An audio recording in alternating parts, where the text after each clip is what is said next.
প্রিয় দর্শক, বিএসআরএ মুক্তবাক অনুষ্ঠানে আপনাদের স্বাগত। আজ আমরা কথা বলবো ব্যাংকের সুদের হার নিয়ে। দর্শক, আপনারা জানেন যে ব্যাংকের যে সুদের হার, বিনিয়োগ এবং আমানতের সুদের হার কমানো হচ্ছে। কেউ কেউ কমিয়েছেন, কেউ কেউ কমাবেন বলেছেন। যদিও বলা হয়েছে যে 1 জুলাই থেকে এটা কার্যকর হবে।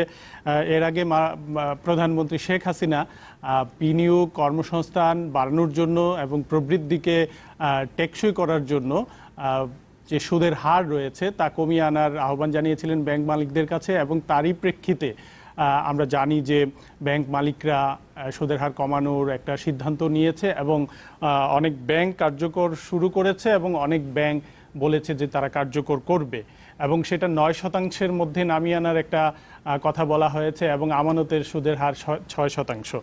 তো বাস্তবে আসলে কতটুকু নামানো হলো, তার সঙ্গে কোনো চার্জ যুক্ত হলো কিনা, সেটা বিনিয়োগের জন্য কতটুকু সহায়ক হবে। অনেকে বলছেন, অভিযোগও করছেন যে আসলে এই সুদের হার কমানোটা হচ্ছে একটা শুভঙ্করের ফাঁকি। সত্যিকার অর্থে কি, এইসব বিষয়গুলো আমরা জানবো। আর এজন্য আমাদের স্টুডিওতে 3 জন বিশিষ্ট অতিথি যোগ দিয়েছেন। প্রথমে আমি পরিচয় করে দিচ্ছি অধ্যাপক সৈয়দ আহসানুল আলম, অধ্যাপক মার্কেটিং বিভাগ, চট্টগ্রাম বিশ্ববিদ্যালয়। আমাদের সাথে যোগ দিয়েছেন doctor Manjur Hossain, senior research fellow, BIDS. আমাদের সাথে আছেন সোনালী ব্যাংকের সাবেক ব্যবস্থাপনা পরিচালক জনাব রবিউল হোসেন। আপনাদের 3 জনকেই স্বাগত জানাচ্ছি আমাদের অনুষ্ঠানে। দর্শক, আলোচনা শুরু করব, তার আগে চলুন আজকের দিনের শিরোনামগুলো একটু দেখে নিই। The Constitution 17th Amendment Bill 2018 সর্বসম্মতিক্রমে পাশ হলো। সংবিধানের ৭ম সংশোধনী জাতীয় সংসদে পাশ, সংরক্ষিত নারী আসনের মেয়াদ বাড়ল 25 বছর।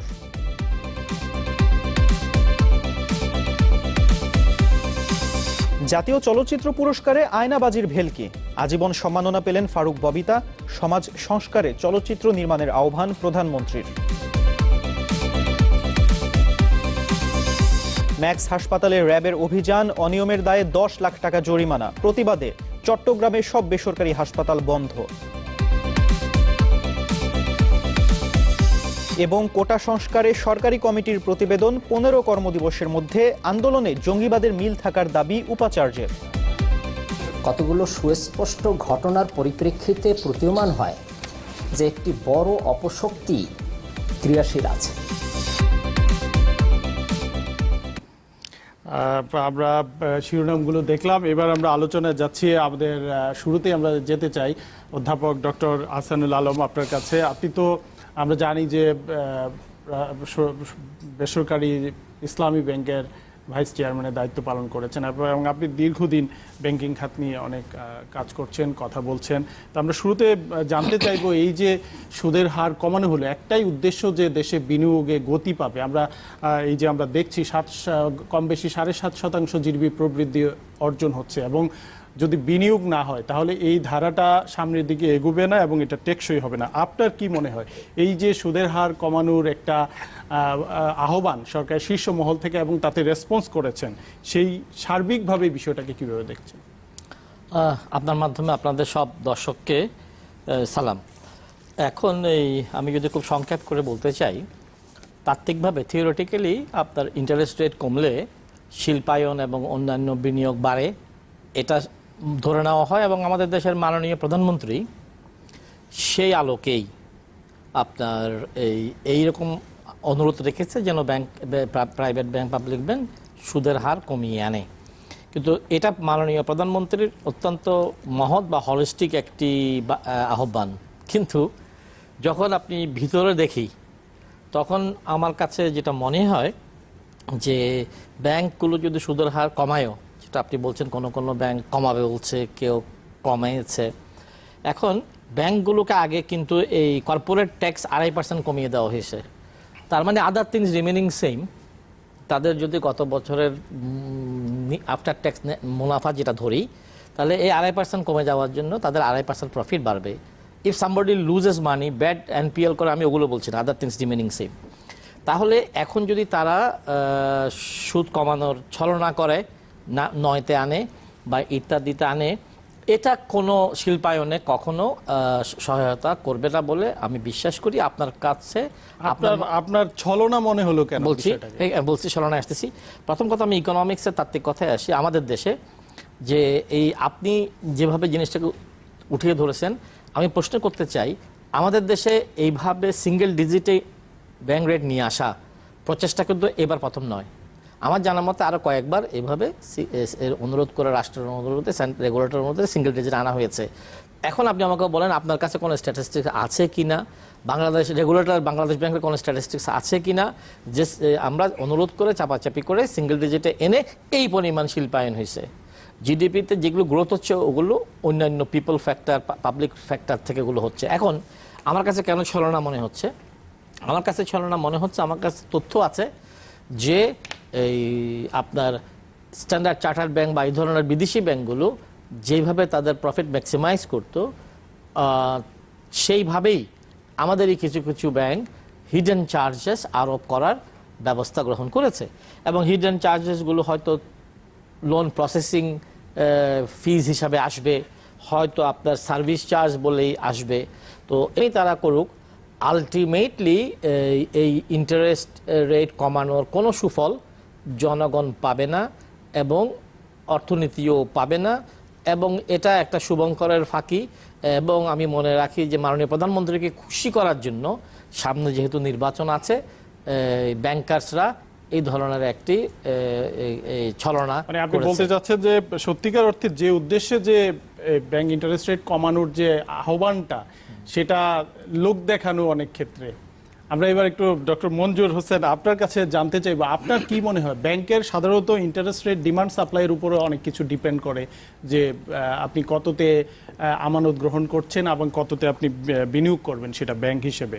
তো এই যে আহ্বান জানানো, একটা যুক্তি আছে যে সরকার কর্পোরেট ট্যাক্স কমিয়েছে, কিন্তু সাধারণত আমরা দেখি যে একটা ব্যাংক তো এন্ড অফ দ্য ডে আসলে একটা ব্যবসা। এখন ব্যবসায়ীরা সাধারণত প্রফিট ম্যাক্সিমাইজ করবেন, এটাই হচ্ছে স্বাভাবিক। আপনার কি মনে হয় অর্থনীতির সূত্র কি বলে? কারণ সেখানে ইফেক্টিভ রেট অফ ইন্টারেস্ট একটা ব্যাপার আছে, আবার নমিনাল ইন্টারেস্ট রেট আছে। তো এই দিক থেকে আপনার কি মূল্যায়ন? এটা কি শুভঙ্করের ফাঁকি না সত্যিকার অর্থে বিনিয়োগে এটা সহায়ক? আমি শুভঙ্করের ফাঁকি শব্দটা ব্যবহার করতে চাই না, আমি আসলে প্রসেসটা নিয়ে কথা বলতে চাই। একটা মুক্তবাজার অর্থনীতিতে আমরা 90 সালের দিকে যখন ডিরেগুলেশনে গেলাম, ফিনান্সিয়াল সেক্টরকে মোর লিবারালাইজ করলাম, তার অর্থ হলো আমরা ফিনান্সিয়াল সেক্টরকেই চাইলাম যে তারাই ডিসাইড করুক ইন্টারেস্ট রেট কত হবে, সেটা ল্যান্ডিং রেট হোক আর ডিপোজিট রেট হোক, আমানতের সুদের হার। এবং সেই অবস্থায় চলে আসছে। সেক্ষেত্রে গভর্নমেন্টের বলেন, সেন্ট্রাল ব্যাংকের বলেন, তাদের রোল হচ্ছে ফ্যাসিলিটেট করা এবং সিস্টেমটাকে আরও মোর কম্পিটিটিভ করা, যাতে এই সবাই সুফল পেতে পারে। এখন ডিপোজিট রেট এবং মাননীয় প্রধানমন্ত্রীর একটা আহ্বানের প্রেক্ষিতে ব্যবসায়ীরাই অনেকদিন যাবৎ ক্লেম করছিল যে যেই ল্যান্ডিং রেট এটা অনেক হাই, এবং যার কারণে তারা ব্যবসা বিনিয়োগ এসব করতে পারছে না। আসলে কি তাই? বাংলাদেশে যদি দেখেন যে ল্যান্ডিং রেট যেটা বলি, মানে বরোয়ার্স যেটা রেট, সেটা 12, 13, 14 এরকম হচ্ছে। এর দ্বারা কখনো যে কারো ইনভেস্টমেন্ট হ্যাম্পার্ড হয়েছে এটা শোনা যায়নি। কারণ হচ্ছে যে আমাদের একটা বড় অংশ চলে যায় নন পারফর্মিং লোন, যেটা ব্যাড লোন হয়ে যায়। যে লোক ব্যাড লোন নিবে, যে মনের মধ্যেই আছে যে আমি এই টাকা ফেরত দিব না, তার জন্য 13, 14, 15% কিছু না। ব্যাংকেরও যেমন রিটার্ন অন ইকুইটি 20%-এর উপরে, প্রাইভেট সেক্টরেরও অনেক বেশি। তারপরেও আমি এটা সাপোর্ট করছি না যে ল্যান্ডিং রেটটা অনেক বেশি থাকো। আমার প্রশ্নটা অন্য জায়গায়। এখানে তিনটা পক্ষ জড়িত। একটা হচ্ছে সেভার্স, যারা সঞ্চয়কারী, আরেকটা হচ্ছে যারা ব্যাংক থেকে ঋণ নিবে, ঋণ গ্রহণকারী, আরেকটা হচ্ছে ব্যাংক ইটসেলফ। এই তিনজন। তাহলে প্রত্যেককে দেখতে হবে আসলে কোন জায়গাটা। আপনি দেখেন এখন 6%-এ তারা ডিপোজিট রেট ফিক্স করলো, 9%-এ তারা বলছে যে ল্যান্ডিং রেট করবে, আর ব্যাংক হচ্ছে নিজে এর উপর থেকে তার প্রফিট মার্জিন বা ইন্টারেস্ট স্প্রেড যেটা বলেন সেটা হচ্ছে 3%।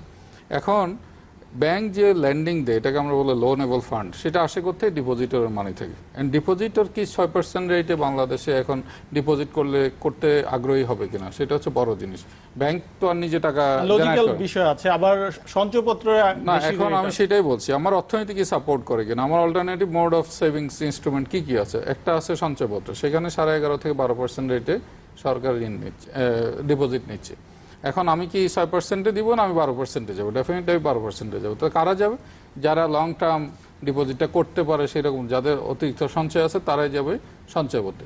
ক্ষুদ্র সঞ্চয়কারী এবং যারা বেশি লম্বা সময় রাখতে পারবে না তারা কি করবে, তার ব্যাংকে যেতে হবে। ব্যাংকে গেলে এখন কি দাঁড়াবে, তার হচ্ছে ইনফ্লেশন রেট এখন প্রায় 6%-এর মতো। আপনি যদি 100 টাকা রাখেন, 1 বছর পরে আপনি আরো 6 টাকা বেশি পাওয়ার কথা। সেই 6 টাকার উপর আপনার 10% আবার ট্যাক্স কাটবে, তাহলে আপনি পাবেন আসলে 5 টাকা 40 পয়সা। তাহলে আপনার কি দাঁড়ালো, আপনি ইনফ্লেশনকে যদি অ্যাডজাস্ট করেন আসলে রিটার্ন তো নেগেটিভ হয়ে গেল।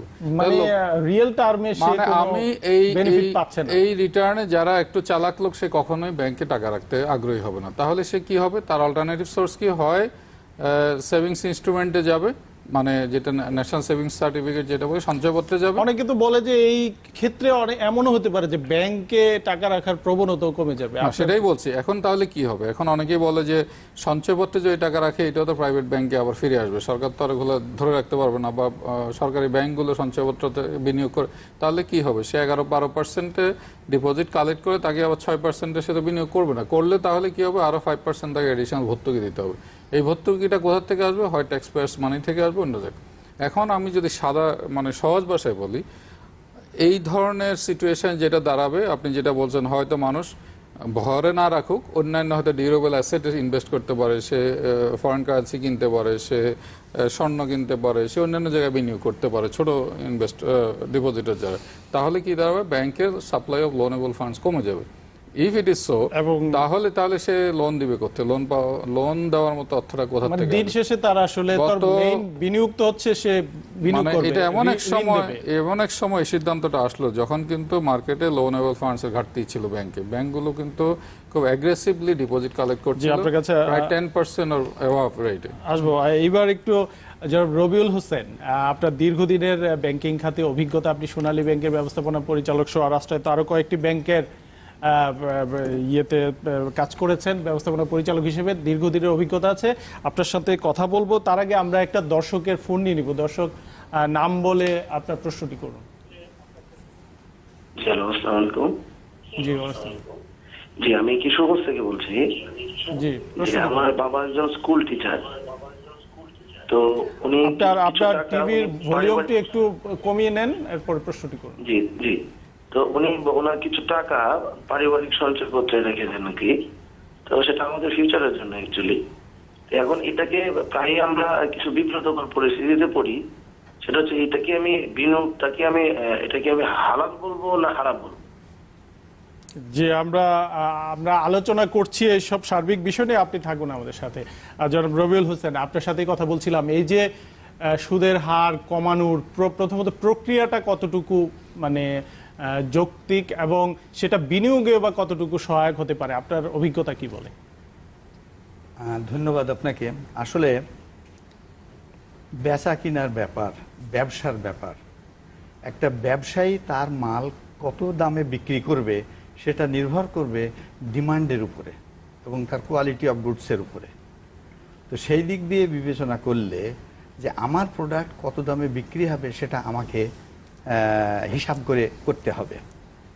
আর তো সেইটা হিসাব করলে আমার যদি কেনা বেশি দামে হয় তাহলে বিক্রি তার চাইতেও আমাকে আরও বেশি দামে করতে হবে। তো এটা করলে যদি আবার সহনশীল না হয় তাহলে সেটা করে লাভ হবে না।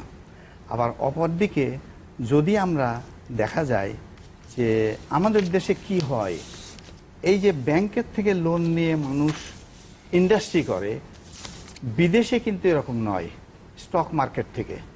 তো স্টক মার্কেটটাও একটা ফিনান্সিয়াল অ্যাক্টিভিটির সঙ্গে জড়িত বিশেষভাবে। তো ওইটা যদি ঠিক মতো চলতো তাহলে কিন্তু ব্যাংকের উপরে এত চাপ পড়তো না। আর ব্যাংকের উপর চাপ পড়াতে আমরা ব্যাংকাররাও ইনএফিশিয়েন্টলি হ্যান্ডেল করছি। কারণ একটা লোককে বা একটা প্রতিষ্ঠানকে কত লোন দেওয়া যাবে সেটা আগের থেকেই যদি আমি ডিসাইড না করি, তাহলে যে লোকের বয়স বাড়ছে, তার বিজনেসের বয়স বাড়ছে, বেড়ে ওভার স্যাচুরেটেড পজিশনে চলে যাচ্ছে because of change of test and habit and demand, তাহলে সেইখানে 200 কোটি টাকা বা 2 কোটি টাকা দিয়ে শুরু করে যদি 2000 কোটি টাকা পর্যন্ত যায়, ওই লোনের টাকা কখনো আসবে না।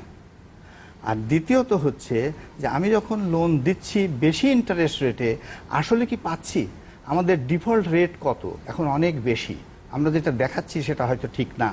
তো ডিফল্ট রেট যখন বেশি পাচ্ছি না, আমাদেরকে মৌকুব করে দিয়েও সেই টাকা আনা যাচ্ছে না, তাহলে কি এই রকম চেষ্টা করলে হবে যে আমরা যদি জিরো ইন্টারেস্টে লোন দিই তাহলে কি লোনের টাকা আসবে? যদি বলা যায় না, যদি তাই হয় তাহলে আমরা এই ইন্টারেস্ট রেট নিয়ে এত দর কষাকষি করে বা এত করে তো কোনো লাভ হবে না। যারা লোন নেবে তারা ওই তাদের ইন্টারেস্ট কম্পোনেন্টটা হিসাবে ধরে আরও কস্টিং করে সেই কস্টের উপরেই তার সেল রেট নির্ভর ডিসাইড করবে। তো সেইটা মার্কেটে চললে অবশ্যই সেটা রিজনেবল হতে পারে, কিন্তু না চললে তো রিজনেবল হবে না। তো সুতরাং ব্যাংকাররা এখন এই যে এই দুইজন ভদ্রলোক ওনারা যেটা বললেন, আমি ওনাদের সঙ্গে একমত পোষণ করি যে অন্য দিক দিয়ে ফিজ টিজ কমিশন এটা সব বাড়িয়ে দিয়েছে। তো বাড়িয়ে দিলে ওনাদের স্প্রেড, ব্যাংকের মালিকদের স্প্রেড যদি ঠিক রাখে তাহলে তো এই ইন্টারেস্ট রেটের এদিকে মাইনাস করলাম এদিকে প্লাস করলাম আসলে ঠিকই থাকলো, তাহলে তো কোনো লাভ হবে না। রিয়াল সেন্সে যদি আমরা আমাদের ইনকামটা কমিয়ে সোশিও ইকোনমিক অ্যাক্টিভিটিতে অবদান রাখার জন্য এবং ইকুইটেবল ডিস্ট্রিবিউশন অফ রিসোর্সেস করার জন্য যদি আমরা লোন দিই তাহলে কিন্তু আমাদেরকে এখন যে ধরনের ব্যাংকিং হচ্ছে এটা ঘরে বসে ওয়ার্কিং কাস্টমার যারা আসছে তাদেরকে আমরা সার্ভিস দিচ্ছি।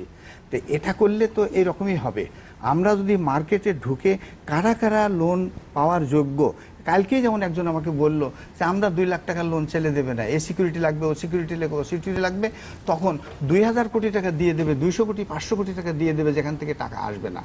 এই কথাগুলো মার্কেটে আমাদেরকে শুনতে হয়। তো ব্যাংকাররা ব্যাংকিং করছে, তাদের তো ব্যবসা, তারা যদি এই কথাগুলো শুনে তার উপরে কাজ না করে তাহলে তো লোন এরকমই নষ্ট হবে। লোন নষ্ট হলে সেইটা উঠানোর জন্য শুধু ওই দেখানোর ইয়েতে যে আমি লোনের ইন্টারেস্ট বাড়িয়ে দিলাম আমাদের ইনকাম এত হবে, at the end of the year যখন দেখা যাবে যে ইনকাম অনেক বেড়ে গেছে কিন্তু আসছে কতটুকু, 1 বছর লোনটা ঠিক থাকলো সিএল এর অনুযায়ী, তাও আবার ইয়েতে রাখা, ইন্টারেস্ট সাসপেন্সে রাখার বিধান আছে, ইনকামে আপনি নিতে পারবেন না। এখানে তো একটা লজিক্যাল, সরকারের তো একটা লজিক্যাল আপিল আছে, কারণ আপনাকে যে কর্পোরেট ট্যাক্স সেখানে 2.5% কিন্তু কমানো হয়েছে, তাহলে স্বাভাবিকভাবেই কি সরকার আশা করতে পারে না যে আপনি এই বেনিফিটটা গ্রাহককে দেবেন? হ্যাঁ, পারা উচিত। সরকার তো ওই মহানুভবতা নিয়েই এইরকম আবেদন রেখেছেন, এটা করা উচিত। কিন্তু সেটা যদি না হয়ে এই সার্ভিস চার্জ বা ইত্যাদি ফিজ ইনকাম বাড়িয়ে দিয়ে ওটা করা হয় তাহলে পাবলিকের উপর ট্যাক্সিং তো কমছে না, ট্যাক্সিং তো ঠিকই থাকছে। তাহলে ইন্টারেস্ট রেটের বেনিফিট কাকে দেওয়া হচ্ছে? শুধু ইন্ডাস্ট্রিয়ালিস্টদেরকে, না ডিপোজিটারদেরকে, না কাদেরকে? ডিপোজিটের ইন্টারেস্ট আমরা যদি বেশি না দিই ডিপোজিট আসবে না, এটা ঠিক। তবে আবার এও ঠিক এমন দিন হয়তো আসবে এই ডিপোজিটের উপরে জিরো ইন্টারেস্ট হয়ে যাবে, যেমন জাপানে কোনো ইন্টারেস্টই দেওয়া হয় না। জি, আপনার কাছে আরো আসবো। আর একটু আমি যাইতে চাই অধ্যাপক ডক্টর আসাদুল আলম আপনার কাছে, যে এই যে আপনি শুরুতে বলছিলেন বিভিন্ন চার্জ শুভঙ্করের ফাঁকি, আমরাও এই অভিযোগগুলো পাচ্ছি যে এখন নতুন করে কিছু উপসর্গ যোগ হয়েছে। ইন্টারেস্ট রেট বলা হচ্ছে যে 9%-এর মধ্যেই থাকবে, কিন্তু এখানে প্রসেসিং ফি ইনক্লুড করা হচ্ছে এবং সব মিলিয়ে এটা দেখা যাচ্ছে 9%টা 12% গিয়ে ঠেকছে। এইটা আসলে কতটুকু নৈতিকতার মধ্যে পড়ে? সম্মানিত অ্যাঙ্কর, আমি একটু আগের কথায় ক্লারিফিকেশন দেব। প্রথম কথা, আমি এই দুইজন, উনি বিজ্ঞ একজন ব্যাংকার এবং একজন বিজ্ঞ গবেষকের কথার সঙ্গে সুর মিলাই যে আপনার কেন আমি বলেছি এটা ছলনা। প্রথম কথা হচ্ছে যে হুইপিং করে, যেটা উনি বলেছে যে ইন্টারেস্ট রেট মার্কেটে লিকুইডিটির চাহিদা এবং যোগানোর উপর নির্ভর করে। হুইপিং করে you can't reduce interest rate. If you do it, it will not be sustainable in the mid-term and long term. তাহলে এই যে জিনিসটা হলো, বা আপনি আজকে আমাদেরকে ডেকেছেন কথা বলতে, আপনার দয়ার জন্য আমি কৃতজ্ঞতা দেখাচ্ছি যে এটা একেবারে একটা ফান, ছলনা। তো কেন ছলনা বলেছি? যেই পরিমাণ ইন্টারেস্ট এরা কমাবে সেই পরিমাণ নন ইন্টারেস্ট ইনকাম ব্যাংকগুলো বাড়িয়ে নেবে। অর্থাৎ আমি যেহেতু সমালোচক না, অনেকটা আমি সরকার ঘেঁষা বলে, আমি বাংলাদেশ ব্যাংকের গভর্নর সাহেব এবং আমি ইভেন আমার মিনিস্টারকে, ফাইন্যান্স মিনিস্টারকে আমি একটি বিবৃতি চাইব যে তারা যেন বলে যে এই ইন্টারেস্ট রেট কমিয়ে দেওয়ার ব্যাপারে ব্যাংকার্স অ্যাসোসিয়েশন অফ বাংলাদেশ ব্যাব যে রেসপন্ড করেছে মাননীয় প্রধানমন্ত্রীর কথায়, সেটা যেন প্রকৃত প্রস্তাবেই ইন্টারেস্ট কমানো হয়, হিডেন চার্জ হিসাবে, সার্ভিস চার্জ হিসাবে, প্রসেসিং ফি হিসাবে, আগ্রুম বাগ্রুম চার্জ হিসাবে ব্যাংকগুলোকে এটা নিতে দেওয়া হবে না। এই ধরনের একটি আপনার এই মানে এখন তাহলে আমি আমার মাননীয় অর্থমন্ত্রীর কাছ থেকে আপনাদের মাধ্যমে আবার নতুন করে তাহলে এই ধরনের আলোচনা আসতে হবে যে এই চার্জগুলো কেন, না হলে তো ছলনা হচ্ছে কি জানেন, প্লাস মাইনাস যদি একই হয়, যা প্লাস তা মাইনাস। আলোচনা রাখবো, এই আলোচনাগুলো আরো করব। আরেকটা বিরতি নেব। বিএসআর মুক্তবাকে এই পর্যায়ে একটা বিরতি নিচ্ছি, আমাদের সাথেই থাকুন।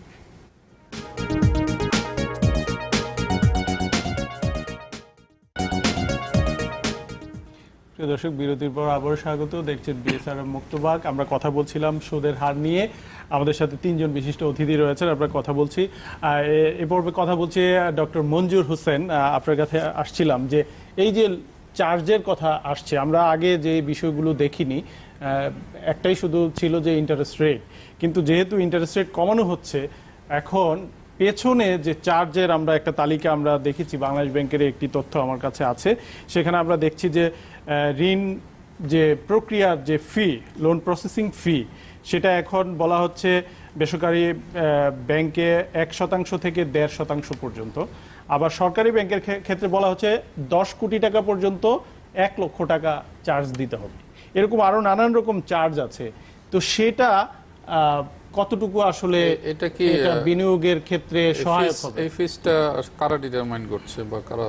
এটা ব্যাংকগুলো নির্ধারণ করেছে। নিশ্চিত যে প্রত্যেকটা ব্যাংক তার নিজস্ব ম্যানেজমেন্টের মাধ্যমে, ঠিক আছে, আপনার পয়েন্ট আমি এই বিষয়গুলো কিন্তু যোগ করা হবে যখন ঋণ দেওয়া হবে। আমি তো সেটা কতটুকু যৌক্তিক হবে ধরতে পেরেছি। এটা আমি প্রথমেই বলছিলাম আসলে যে প্রক্রিয়াটা এই জিনিসটা করা হলো, সেখানে আসলে 3 পক্ষ জড়িত। 3 পক্ষের মধ্যে একটা আমানতকারী, একটা হচ্ছে ঋণ গ্রহণকারী, একটা ব্যাংক।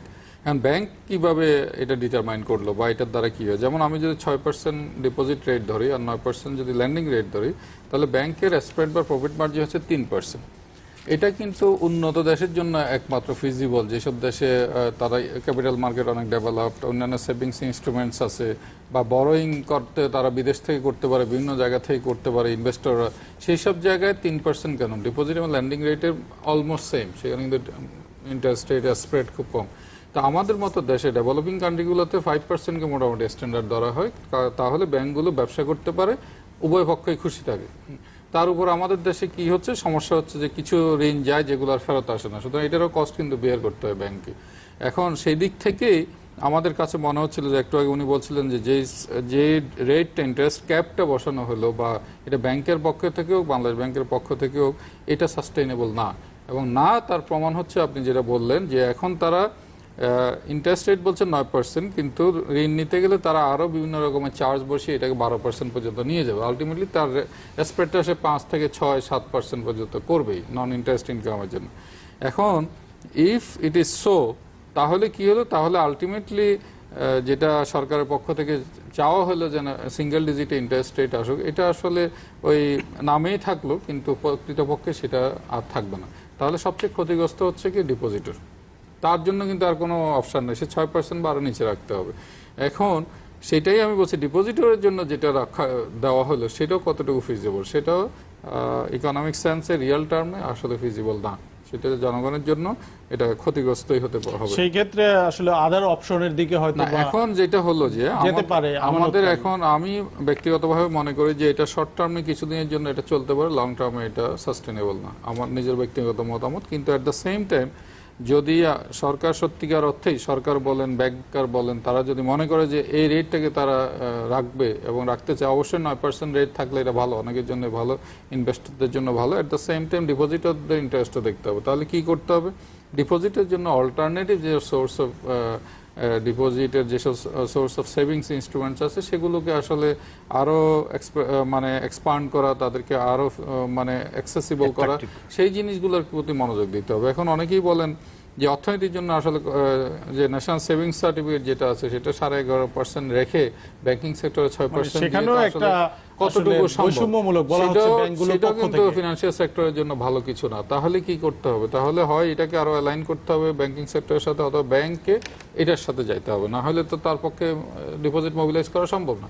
তা আমি একটা সমস্যা দেখতে পাচ্ছি যে একদিকে ডিপোজিটরদের যে ইন্টারেস্টটা সেটা ভালোভাবে রক্ষিত হচ্ছে না, অন্যদিকে ইনভেস্টরদের জন্য যে রেটটা বলা হচ্ছে সেটা আলটিমেটলি থাকবে না। আপনি যেটা বলছেন বিভিন্ন আমরা এবার একটু নন ইন্টারেস্ট ফিজ এবং রবিউল হোসেন আপনার কাছে আসতে চাই। ডক্টর মঞ্জুর হোসেন যেটা বললেন, এই যে একটা বৈষম্যমূলক ইন্টারেস্ট রেট এখানে দাঁড়িয়ে যাচ্ছে, যে 6% ব্যাংকে রাখলে আর আপনি যদি সরকারি সঞ্চয়পত্র কিনেন সেখানে অনেক আরো বেশি। তো এইটা একটা ব্যাপার যে আমানত কতটুকু পাওয়া যাবে। এর মধ্যে আমরা যেটা শুনেছি যে এবিবি এর কাছে যখন গণমাধ্যম কর্মীরা জানতে চেয়েছে যে এই যে 9% নামিয়ে আনা, এটাও কিন্তু অনেকে করছেন না, অনেক ব্যাংক কিন্তু এখনো সেই পথে হাঁটেননি। ওরা কালক্ষেপণ করছেন, বলছেন যে ওরা চেষ্টা করছেন, কেউ কেউ বলছেন যে আসলে আমানত যেটুকু পাওয়ার কথা তাদের সেই তহবিল তারা পাচ্ছেন না, কিভাবে আমানত পাওয়া যায় তারা বাংলাদেশ ব্যাংকের সঙ্গে আবার কথা বলবে। আপনার কি মনে হয় এই রকম আমানত কি আসলেও মানে ফিজিবল কিনা, যে আপনি 6% নেবেন, এটা মানুষ এগিয়ে আসবে এই আমানত রাখার জন্য? আসলে এই ব্যাংকিং শুধু ডিপোজিট নেওয়া এবং লোন দেওয়া এইটার মধ্যে সীমাবদ্ধ রাখলে চলবে না। ব্যাংকে ব্যবসা করার নিয়ম কানুন জানতে হবে ব্যাংকারদেরকে, জেনে তাদেরকে বাংলাদেশ ব্যাংক বলে দিয়েছে এবং নিজেরাও দেখতে হবে যে কোন এরিয়ায় কি ধরনের ব্যবসা আছে। সেই এরিয়ায় যে ওই ধরনের ব্যবসা যদি ডিমান্ড গ্যাপ থাকে তাহলে সেইখানে সেট আপ করতে হবে। কিন্তু এখন ব্যাংকিং হয়ে গেছে urban based, that to Dhaka based. নতুন নতুন ব্যাংক খুলে ঢাকার আশেপাশে পেরিফেরিতে রুরাল দেখিয়ে ব্রাঞ্চের পারমিশন নেওয়া হচ্ছে এবং ব্যবসা করা হচ্ছে কিন্তু এই ঢাকা শহরেই। তো এর ফলে আনএথিক্যাল প্র্যাকটিস হচ্ছে। একটা ব্যাংকের লোন 10 লাখ টাকা সেখানে আছে, সেখানে আমি 20 লাখ টাকা দিয়ে কিনে নিয়ে আসছি এবং আমার ম্যানেজমেন্ট আমার উপরে চাপ দিয়েছে যে টার্গেট দিক করতে হবে, এত ইনকাম করতে হবে। কারণ এই চাপটা সহ্য করার জন্য আমরা লোন বাইং করতেছি অ্যাট হায়ার রেট। এখন আপনি দেখেন যে লোনটা বাই করলাম আমি 10 লাখ টাকার লোন 20 লাখ বা 50 লাখে বাই করলাম, তাহলে এই 20 লাখ বা এই 10 লাখের উপরে সেখানে প্রয়োজন আছে কিনা। বাংলাদেশ ব্যাংকের যে নর্ম আছে ক্যালকুলেশন লোন নিড, এই ক্যালকুলেশনের ফর্মুলা অনুযায়ী যদি দেখা যায় 10 লাখেই তার ওই ব্যবসা হয়, তাহলে আমি 25 লাখ টাকা দিলে 15 লাখ টাকা হবে over financing. Over financing is dangerous. তার মানে ওই টাকা তখন সে লাক্সারি বা অন্য কোনো জায়গায় খরচ করবে, সেখান থেকে কোনো ইনকাম জেনারেট হবে না। একজন দর্শক আছে আমাদের লাইনে আছেন, আমরা দর্শকের প্রশ্নটা নিয়ে এরপর আপনার আলোচনা আসবে। প্রিয় দর্শক, আপনার নাম বলে প্রশ্নটি করুন। হ্যালো, আসসালামু আলাইকুম। জি, হ্যালো, আসসালামু আলাইকুম। ওয়ালাইকুম আসসালাম। জি, বলেন আপনার প্রশ্নটি করুন। হ্যাঁ জি, আমার নাম বাকি, আমি পাটনা থেকে বলছিলাম। জি বলেন। ওই যে মেডিসিনের দোকানে কমিশন দিয়ে হলো ওষুধ নেয়, যে 100 টাকা নিলে 10% কমিশন। এরকম এক ভদ্রলোক বলতেছে ওই দোকানে 10% কমিশন নেয়, তো আমাকে একটু কমিশন দেন। তো বলতেছে ঠিক আছে, আপনাকে আমি 12% কমিশন দেবো। উনি এবারে 120 টাকা দাম ধরে 12% নিল, আর ও হলো 100 টাকা 10 টাকা, মানে পাড়ায় দিয়ে কমানো। এরকম আপনাদের আমাদের খুব খুশি হচ্ছে, আপনারা 3 জন মতো দিকে আমার খুব পছন্দ হয়েছে। আপনারা এইরকমই জাতীয় কিছু নাকি এটা একটু, এবং যাতে আমাদের জনস্বাস্থ্য উপকার হয় সেই বিষয়ে আপনারা সাজেশন দেবেন। এবং জি, আপনার বিষয়টা আমরা বুঝতে পেরেছি। আসলে ভোক্তার উপরে যাচ্ছে আর কি সর্বশেষে। তো আপনি তো কাজ করেছেন ইন্টারেস্ট রেট, আপনি বলছিলেন যে শুধু ইন্টারেস্ট না, ব্যাংকের আরো অনেক কাজ আছে, কিন্তু আমরা দেখছি যে এই যে বিষয়টা, এটা নিয়ে জনগণের মধ্যে এক ধরনের উদ্বেগ উৎকণ্ঠা আছে। আসলে কতটুকু সে সহজলভ্যভাবে ঋণটা পাবে। যদি ঋণটা না পায় তাহলে সরকারের উদ্দেশ্য কিন্তু এখানে সফল হচ্ছে না, যে মানুষ বিনিয়োগ করবে এবং এটার রিটার্ন সব মানুষ পাবে, দেশের মানুষ পাবে, কর্মসংস্থান হবে। এই জায়গাটাতে আসলে কি করণীয়, কিভাবে করলে এখানে বাংলাদেশ ব্যাংক আর কোনো কিছু করতে পারে কিনা? বাংলাদেশ ব্যাংক তো রেগুলেটর, ওনারা নিয়ম কানুন নীতি দিয়ে দিয়েছে, সেইগুলো ঠিকমতো পরিপালিত হচ্ছে কিনা সেটাই দেখবে। কিন্তু ব্যবসা তো আমাকে করতে হবে।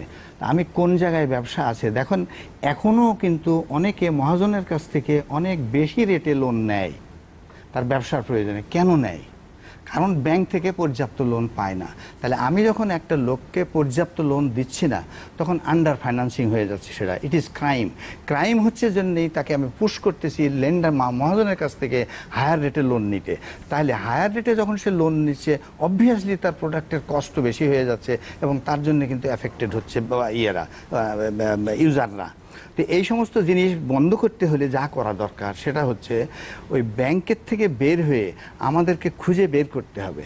ধরেন আমার ক্যাশমেন্ট এরিয়া, পেরিফেরি, কমান্ড এরিয়া কতটুকু, এর ভিতরে কয়টা ব্যাংক আছে, এবং তাদের ডিপোজিট কত, তাদের অ্যাডভান্স কত, তাদের কত, সেখানে যদি দেখা যায় আর ডিপোজিট বাড়ানোর কোনো নাই, প্রত্যেকটা ঘরে ঘরের থেকে ব্যাংকিং আসতেছে লোকে এবং ডিপোজিট দিচ্ছে বিভিন্ন ব্যাংকে, তাহলে ওইখানে যদি আমাকে টার্গেট দেয় আমার হেড অফিস যে এত কোটি টাকা তোমাকে করতে হবে, বলে যে আমার এরিয়া হচ্ছে এর মধ্যে আর নেই, আর করা যাবে না, এই কথাটা যতদিন ব্যাংকাররা না বলতে পারবে মিটিংয়ে, যা টার্গেট দেয় তাই মুখ বুঝে নিয়ে আসে, কিন্তু তারা যদি ক্যালকুলেশন করে এটা বুঝিয়ে দিতে পারে যে এটা সম্ভব না, তাহলে কিন্তু তাদের হবে। আবার ওই একই এরিয়ায় ডিপোজিটের স্কোপ নাই, লেন্ডিংয়ের স্কোপ রয়ে গেছে। লেন্ডিংয়ের স্কোপ, অনেক লোক ছোট ছোট ব্যবসা করে, তারা কিন্তু মহাজনদের কাছ থেকে অনেক হাই রেটের ডিপোজিট নিয়ে আসে বা ফান্ড নিয়ে আসে। তাদের কাছে যদি ঠিকমতো জায়গায় পৌঁছিয়ে দেওয়া যায়, এই 9, 10 বা 12% যদি পৌঁছিয়ে দেওয়া যায়, তারা কিন্তু খুব ভালো করতে পারে। কিন্তু it is a very supervisory and monitoring system. Doctor Ahsanul Alam, Rabiul Hossain যেগুলো বলছিলেন, তিনি তো আসলে ব্যাংক ব্যবস্থাপনা, যা ব্যাংকটা চালাচ্ছেন, অপারেট করছেন। আপনি যদিও আমরা জানি যে আপনি ইসলামী ব্যাংকের পর্ষদে ছিলেন, রূপালী ব্যাংকের পর্ষদে, অনেকগুলো ব্যাংকের সঙ্গে আপনি ইনভলভ ছিলেন, আপনি জানেন আপনাদের কথা মতোই কিন্তু আসলে ব্যাংকগুলো চলে। তাহলে কি বোঝা যায়, ব্যাংক আসলে এই যে সহজলভ্য ভাবে মানে মানুষকে ঋণ দিতে পারছে না, এটা কি এই প্রশ্নটা করা যায় কিনা যে এই যে ব্যাংকিং খাতে আমরা যে অনিয়ম কেলেঙ্কারি দেখেছি, গুটি কয় মানুষই কিন্তু এগুলোর সঙ্গে জড়িত, সাধারণ যারা সৎ গ্রাহক তারা কিন্তু এই কর্মকাণ্ডের সঙ্গে জড়িত নয়, আমরা যা দেখেছি। তো তাদের কারণে কিনা এই কস্টলি হয়ে যাচ্ছে কিনা ঋণ নেওয়াটা, মানুষের বিনিয়োগে সহায়ক হচ্ছে না বিষয়গুলো? আপনি ব্যাপক প্রশ্ন করেছেন, আমি চেষ্টা করছি অতি সংক্ষিপ্ত উত্তর দিতে। প্রথম কথা হচ্ছে যে দেশে সামনে নির্বাচন আসতেছে। এই নির্বাচনের সময় এখন বা আরও আগে থেকে আমাদের দেশের প্রধানমন্ত্রী অক্লান্ত চেষ্টা করতেছে যে কি করে ইকোনমিটাকে আর একটু ভালো করে শেপে আনা যায়। সেই জন্যই উনি ব্যাংক ইন্টারেস্টের মতন ব্যাপারে উনি অনুরোধ জানিয়েছেন, যেটা প্রধানমন্ত্রী না করলেও পারেন। কিন্তু আমি খুবই মর্মাহত হয়েছি যে 7, 5, 14, 2 টাকা 9 বা এই যে একটা কথা আছে, এই প্রতারণা, এই যে ছলনা শব্দটা আমি ইউজ করছি, প্রিয় সঞ্চালক, আমি আরও কঠিন শব্দ এখন বলছি যে এটা তো একটু আগে বলছি যে প্লাস মাইনাস সমান যদি হয়, বাড়ানো কমানো তাহলে ছলনা। এখন বলছি যে যেটা হয়েছে সেটা আমাদের প্রধানমন্ত্রীর সাথে প্রতারণা করা হয়েছে। আমি মনে করছি এই প্রতারণা জনগণের সঙ্গে করা, প্রধানমন্ত্রীর সঙ্গে করার মতোই প্রধানমন্ত্রীর সঙ্গে প্রতারণা করা এখানে হয়েছে। এখন যেটা আপনার কাছে আমি সংক্ষেপে আসতে চাচ্ছি, এই যে আপনার আমাদের ইন্টারেস্টটা যে কম আছে বলছে, এখানে আসল বেনিফিশিয়ারি কে? আমি দৃষ্টি আকর্ষণ করতে চাই। ধরুন বেসিক ব্যাংক, আমরা জানি বলা হতো যে 58 বা 54 জন গ্রাহক, ধরে নেন 100 গ্রাহকের কাছে বেসিক ব্যাংকের 80% টাকা এনপিএল। আপনি যখন রূপালী ব্যাংক আমি ছিলাম তখন আমি দেখেছি 22টা, মনে করেন এখন তরকার খাতির আমি মনে করতেছি যে 50 জন লোকের কাছে রূপালী ব্যাংকের 80% এনপিএল স্টক ছিল। তাহলে ইনারা কি সব খারাপ? এনারা সব খারাপ না। বাংলাদেশে অনেক বড় বড় ব্যবসায়ী আছেন, বিগ ইন্ডাস্ট্রিয়ালিস্ট, যারা এখন বাংলাদেশ থেকে লোন নিতে অনীহা প্রকাশ করতেছেন। তারা অফশোর ব্যাংকিং ওরা, এবং বাইরে থেকে ওরা, আরো বিদেশি ব্যাংক থেকে ওরা 3% বা আরো কমে টাকা আনতেছেন। তাহলে এখানে আমরা ঢালাওভাবে কাউকে দোষ দিতে পারবো না। আমি যেই এনপিএল এর বেনিফিশিয়ারি যারা এখানে, আমি আপনার মাধ্যমে যেটা জাতিকে জানাতে চাই, এখানে 11%কে 9%-এ আনা, 2%-এর, এগুলো কোনো বিবেচ্য বিষয় না। যেহেতু আমি ইন্ডাস্ট্রিয়াল ফ্যামিলির ছেলে, আমি ব্যবসা বাণিজ্য করি, আমার বন্ধুরা 100, 150, 200 কোটি টাকা লোন নেয়, আমি সেই স্টেকের লোক। তো এখানে তো আমাদেরকে কোনো 100, 200 কোটি টাকা লোন নিতে গেলে প্রথম বলা হয় এমডি সাহেবের সঙ্গে দেখা করে 3%। তখন হয়তো এমডি সাহেব ব্যাখ্যা করে বলেন যে ভাই 3% সব আমার জন্য না, 5 দেন, আরও একটু অন্যান্য জায়গায় যাবে। তাহলে যেখানে আমাকে bank loan, cost of loan নেওয়ার আগেই 5% অ্যাড আপ করতে হচ্ছে, সেখানে জনগণকে 2% কমিয়ে দেওয়া, যেটা ছলনা বললাম। এবং এখানে আপনি বারবারই বলছেন এবং আপনি প্রধানমন্ত্রীর কথা বলছেন, প্রধানমন্ত্রী চাওয়ার মধ্যে কোনো ধরনের কিন্তু আসলে বিতর্ক নেই, এটাই তো চাইবেন, এটাই ওনার পক্ষে করা উচিত। তাই এটাই আমাদের যে আমরা অর্থনীতির যে জায়গাটাতে আছি, যে ট্রান্সফরমেশনের মধ্যে আছি, এখন বিনিয়োগই সবচেয়ে বড় কথা। বিনিয়োগ হলে আমরা যে এখন উন্নয়নশীল দেশের অভিযাত্রায় পা দিয়েছি, সেখানে কিন্তু বিনিয়োগ ছাড়া কোনো বিকল্প নেই। এবং আমাদের যে 8% জিডিপি প্রবৃদ্ধি নিয়ে যাওয়ার কথা বলছেন, এই জায়গাটাতে তো উনি ঠিকই আছেন, কিন্তু ওনার যে কথার পরে যে ঘটনাগুলো দেখছি, এবং এটাও অ্যাপারেন্টলি তো ঠিকই আছে যে সুদের হার কমছে, কিন্তু যদি না কমে ওই অর্থে যদি সেটার কস্ট বেড়ে যায় একজন বিনিয়োগকারীর, মানে একজন গ্রহীতার, তখন সেই ক্ষেত্রে এটাকে সত্যিকার বাস্তবায়ন করার জন্য করণীয় কি? এখন আপনি আর আমাকে একটা খুব গুরুত্বপূর্ণ জিনিস ধরিয়ে দিয়েছেন যে আমাদের মধ্য আয়ের দেশ হওয়ার জন্য আমাদের কতগুলো প্যারামিটার বাড়াতে হবে, এর মধ্যে ইনভেস্টমেন্ট এইসব জিনিস আছে। তো এখন এই ইন্টারেস্ট যেটা কমেছে এটা ওদের জন্য কমেছে যারা লোনটা নিয়ে আর দেবে না। অর্থাৎ আপনি কালকে থেকেই বাজারে শুনতে পাবেন মানুষজন এখনই বলতেছে ভাই আমরা তো লোন পাই না, হয় বলে জায়গার ডিফেক্ট, হয় বলে এটার ডিফেক্ট। তো সো আমাদের নারী উদ্যোক্তা লোন পাচ্ছে না, I want to B precise, আমাদের যুব উদ্যোক্তারা লোন পাচ্ছে না, আমাদের নিউ এন্টারপ্রেনার পাচ্ছে না, স্মল পাচ্ছে না, মিডিয়াম পাচ্ছে না, বড়রাও পাচ্ছে না। বড়দের মধ্যে হাতে গোনা কিছু লোক আছে যারা টাকাটা নিয়ে রাখছে, ওদের কাজে এটা আসবে। আর একটা জিনিস, সিনিয়র সিটিজেনদের কথা আমি না বললে ঠিক হবে না। আমাদের দেশের আমাদের গড়াইও বেড়ে যাচ্ছে। তো আমাদের 57, 59, 60 পরে আমরা সবাই যে আপনার মতো হ্যান্ডসাম থাকবে যে বা ফাংশনাল থাকবে, উই ডোন্ট থিঙ্ক। তাহলে এই মানুষগুলো হয়তো তার ব্যবসা করার দক্ষতা নাই, তার অঙ্ক করারও ইচ্ছা আর নাই। পৃথিবীর সব উন্নয়নশীল দেশে আমরা এই যে জায়গায় সিনিয়র সিটিজেনরা রিটায়ারমেন্টের টাকাটা ব্যাংকে রাখে, 6% যদি হয়, এখান থেকে ইনকাম ট্যাক্স যদি ডিডাক্ট হয়, এটা যদি কারেন্ট অ্যাকাউন্টে গিয়ে কারেন্ট অ্যাকাউন্ট ফিসটাও নষ্ট হয়, তাহলে সব কিছু মিলেজুলে আপনার এটা তো ইনফ্লেশন রেট অ্যাডজাস্ট করলে ইট ইজ 0%। মানে এটা কোনো বেনিফিট আসলে নেগেটিভ। আমি ডক্টর মঞ্জুর আপনার কাছে আসতে চাই। এই যে ডক্টর আহসানুল আলম যেটা বললেন যে আসলে এইটা তো সবার কাছে যেতে হবে, এই ঋণ তো সবার অধিকার আছে, যারা তরুণ উদ্যোক্তা বলেন, এসএমই উদ্যোক্তা বলেন, নারী উদ্যোক্তা বলেন। আমরা কিন্তু সরকারের সর্বমহল থেকে আমরা শুনে আসছি, এবং যে কোনো সভা সেমিনারে একটাই দাবি থাকে যে তারা আসলে লোন পাচ্ছে না, এবং তাদের কোলাটারালেও কিন্তু চা হবে না, কিন্তু চা হয়, মানে জটিল জিনিসটা। আপনার কি মনে হয় এই যে ইনক্লুসিভ গ্রোথ যেটা আমরা বলছি ইকোনমির জন্য, সেইটার জন্য কি করলে আসলে সবাই সমভাবে এই যে ঋণের সুযোগটা পাবে এবং গ্রোথটা সমানভাবে? প্রথমে শুরু করছিলাম মার্কেটকে যদি মার্কেটের মতো করে চলতে না দেওয়া হয়, এখানে যদি ডিরেক্টেড কিছু চাপিয়ে দেওয়া হয়, তাহলে কিন্তু অনেক ধরনের মানে উনি যেটা বললেন ছলনা বলেন যে অন্যভাবে কিন্তু ফাংশন করতে থাকে। এখন হবে কি, লোন রেশনিং হবে, প্রত্যেককে দেওয়া হবে না, নির্দিষ্ট কিছু লোককে দেওয়া হবে। সবাই যখন, কারণ সে তো দেখছে তার এটা চলবে না, 3% স্প্রেডে তার চলবে না। তারপর সে করবে কি, সে আপনি বললেন এডিশনাল কিছু ফি চার্জ এগুলো বসাবে, আলটিমেটলি হিডেন চার্জ আমরা বলি, সেটা বসিয়ে সেটাকে তার পর্যায়ে নিয়ে যাবে। এখন সত্যিকার অর্থে এখন যদি আমরা এই আলোচনাটা এইভাবে নিতে চাই যে এখন যে রেটটাকে ফিক্স করা হলে এটাকে সাস্টেন করতে হলে কী করা দরকার, তাহলে ব্যাংক যদি সত্যিকার অর্থেই তাদের সদিচ্ছা থাকে, কারণ এটা ব্যাংকের পক্ষ থেকে আসছে, এটা বাংলাদেশ ব্যাংকও বলেনি, অন্য জায়গা থেকে বলা হয়নি, এটা ব্যাংকাররা নিজেরাই বলছে যে আমরা এটা করবো। তাহলে তার কি করা উচিত, তার ব্যয় সংকোচনের দিকে মনোযোগ দেওয়া উচিত। সেরকম কোনো ঘোষণা কিন্তু আসেনি যে সে স্যালারি কাট করবে কিনা, সে ব্রাঞ্চ কাট করবে কিনা, সে ব্রাঞ্চের সাজসজ্জা কমাবে কিনা, তার অপারেটিং কস্ট কমাবে কিনা, যে তাহলে তাকে কমাতে হবে আসলে। যেটা নিয়ে আমরা সবসময় বলি যে non interest operating cost is very high for private banks. তারপরে যে ক্যালেন্ডার ছাপায় লক্ষ লক্ষ কোটি কোটি টাকা খরচ করে গিফট দেওয়া, মানে অনেক ধরনের আছে তাদের, সেগুলোকে তাকে কমাতে হবে, সেরকম কিন্তু কোনো ঘোষণা নেই।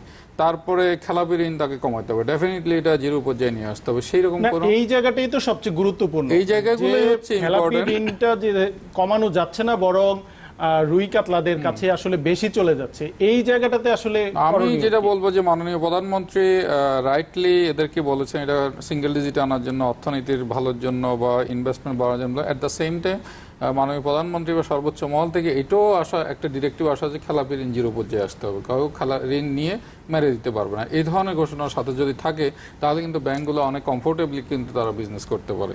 এবং সেই সাথে আরও কিছু দরকার, এই 6%, আমি মনে করি 6 to 9% interest spread is reasonable এবং এটা অপটিমাল একটা লেভেল, কিন্তু এটাকে ধরে রাখতে হলে ডিপোজিটরদের কথা চিন্তা করতে হবে। তাহলে কি সেভিংস সার্টিফিকেটের রেট কি 11.5% রাখা সম্ভব কিনা, সেখানে চিন্তার বিষয় আছে। তারপর ক্যাপিটাল মার্কেটে মানুষের ইনভেস্ট করার সুযোগ আছে কিনা, তাহলে কিন্তু অর্থনীতি কিন্তু ওই আদার অপশনগুলোর দিকে আসলে আমানতকারীরা কিভাবে করা যায় সেটা। রবিউল হোসেন, আপনার কাছে আবার আসতে চাই। মঞ্জুর হোসেন যেটা বললেন, এই যে একদিকে হচ্ছে যে আমানতকারীদের যে অপশনগুলো কিন্তু তখন খুঁজতে থাকবে কিভাবে তার আর্ন করা যায়, ব্যাংকে টাকা রাখবে কিনা, এই বিষয়গুলো প্রশ্নের মধ্যে চলে আসছে। আপনার কাছে জানতে চাইবো, আমরা যে চার্জের কথা শুনছি যে শুধু যে আপনার ইন্টারেস্ট রেটের সাথে লোনের ক্ষেত্রে সেটা বলা হচ্ছে তা না, আবার বিদেশ থেকে আমদানি রপ্তানির ক্ষেত্রেও কিন্তু একটা বিষয় আছে যে এলসি ওপেনিং এর ক্ষেত্রে আপনি যে পণ্য কাঁচামাল আমদানি করবেন, মেশিনারিজ আমদানি করবেন, আবার ভোগ্যপণ্য আমদানি করবেন, সেটারও কিন্তু চার্জের ফলে কিন্তু ব্যয় বেড়ে যেতে পারে। সেটা হলে ভোক্তা পর্যায়ে তো আরেক ধরনের একটা প্রভাব পড়তে পারে। ব্যাংকার হিসেবে আপনার কি মনে হয়? এটা তো খুব একটা সিম্পল ব্যাপার। আমদানির উপরে যে ফিজ কমিশন যেটা বললেন আপনি, interest income and non interest income, এটা আগেও ছিল, বাট এখন হয়তো রেট বেড়ে গেছে বা কিছু আইটেমও কিছু বাড়াতে পারে, যাই হোক। তো আমদানি রপ্তানির ব্যাপারে রিয়াল আমদানি নির্ভর করবে এগেন ডিমান্ড গ্যাপের উপরে। যা আমদানি করছি আমি, সেই আমদানি দ্রব্য আমার কতটুকু প্রয়োজন ততটুকুই আমদানি করতে হবে। তার বেশি আমদানি করলে সেই মাল চলবে না, যদি রিয়াল আমদানি হয় সেই মাল চলবে না, এবং তার বোঝা বইতে হবে ব্যাংকে। কারণ এখন 0% বা 5% দিয়ে এলসি খোলা হচ্ছে। তো এই 5%-এর বদলে যখন যদি এটা রেস্ট্রিক্ট করতে হয়, তাহলে পার্সেন্টেজ অফ ইনভেস্টমেন্ট ইকুইটি যদি বাড়িয়ে দেয়, তাহলে কিন্তু এটা অটোমেটিক হয়ে যাবে, লোকে আর তখন নেবে না। একটা লোক ব্যবসা করতে গেলে তার ইনভেস্টমেন্টটা ওর ভিতরে এনশিওর না করলে তার ইন্টারেস্ট হবে না। আর যদি আপনি যখনই মার্জিন কমিয়ে দিচ্ছেন, 2%, 5% করে দিচ্ছেন বা 0% করে দিচ্ছেন, তখন কিন্তু যে কেউ এসে এলসি খুলবে, এবং তারা তখন মার্কেট আর দেখবে না যে আমার তো কোনো কিছু লাগতেছে না, আমি এলসি খুলে 0%-এ খুললাম, মাল চলে আসবে, মাল বেচতে পারলে আমি ছাড় করবো, না বেচতে পারলে ছাড় করবো না, তখন কিন্তু ব্যাংকের ঘাড়ে চলে যাচ্ছে। সুতরাং in all respect this banker should be Real businessman. যদি না হয় তাহলে এটাকে বন্ধ করা যাবে না। ওই পার্টিরা যা এসে বলবে আমাকে একটা এলসি দেন, এখানে আমি সময় নষ্ট হবে, তবু আমি একটু বলবো একটা কথা। একবার আমি চিটাগংয়ে থাকতে, তখন ডিজিএম জনতা ব্যাংকের আমি জোনাল হেড, একজন লোক আসলো, 4 জন লোক আসলো, এসে বলতেছে আমরা চনা ডাল ইম্পোর্ট করব। তখন আমি তাদেরকে একটু কনফিডেন্সে আনার জন্য বললাম কতটুকু, তো আমি 3 লাখ টন, উনি 2 লাখ টন, উনি 2 লাখ টন, উনি 2 লাখ টন। বলে আচ্ছা ঠিক আছে, তো এতটুকুতে আর আমার কতটুকু ইনকাম হবে? ওদের বিশ্বাসটা জন্মানোর জন্য আপনি আরও আনিয়ে দিতে পারবেন না? আমার তো 4টে এডি ব্রাঞ্চ আছে, তারপরে আমার অন্য জনের আছে, অন্য ব্যাংকের আছে, তো অনেক পার্টি আছে না? বলে হ্যাঁ এনে দেবো। মানে ঠিক আছে তাহলে আমি দেবো। আমার একটা প্রশ্নের জবাব দেন, চনা ডাল কি কামে লাগে? তখন বলতেছে একজন চটপটি খায়। ও আচ্ছা, আর কি কামে লাগে? বলে আর কোনো কাম নাই। তাহলে চটপটি কোথায় খায়, কে খায়?